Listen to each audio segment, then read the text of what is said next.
Айдоочулардын жүргүнчүлөрдү ташууда атайын эрежени сактабагандыгы бүгүнкү өткөрүлгөн иш-чарада далилденди.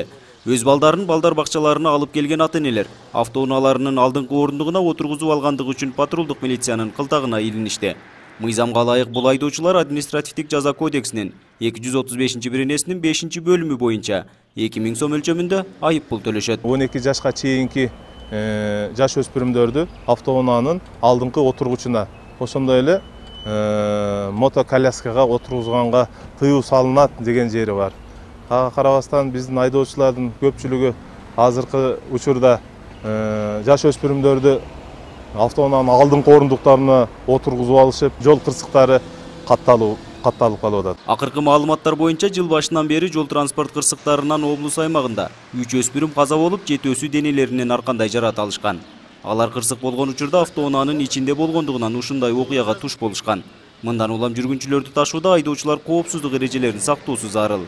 Айрыкча жаш өспүрүмдөрдү алдыңкы орундуктарга отургузуу кооптуу.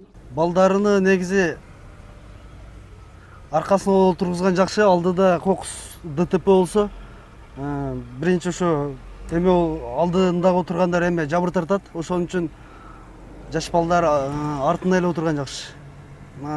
Ремендер тагынып, коопсуздук эмелерин тагынып, ошентип жүрсө жакшы болот. Бул иш-чара мектеп бүтүрүүчүлөрүнө да тиешелүү. Окуучулардын автоунаалар менен шаар айланып оюн-зоо куруусуна каршы уюшулган. Мындай тартипти сактабаган тараптарга мыйзам негизинде чара колдонулат.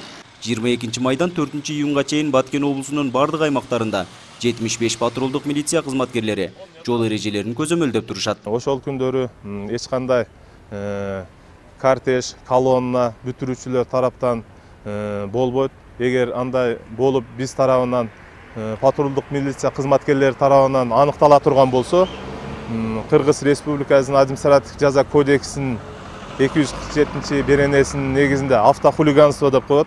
Ал боюнча протоколдор түзүлүп, административдик жазага кириптер болушат. Ушу бүтүрүү кечесинде өздөрү унаага отуруп алып, башка өздөрү өз башынча болуп баягы айдаган учурлар болуп жүрөт. Буга чейин деле көргөнбүз.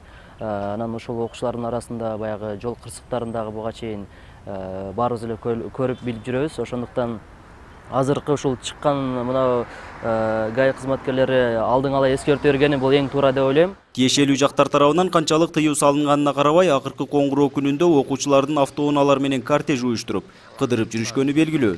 Бул көрүнүш Баткен шаарында да орун алып, бирок тартип сакчылары тарабынан мындай фактылар катталган эмес. Нургазы Жайнаков, 7 канал, Баткен өкүлчүлүгү.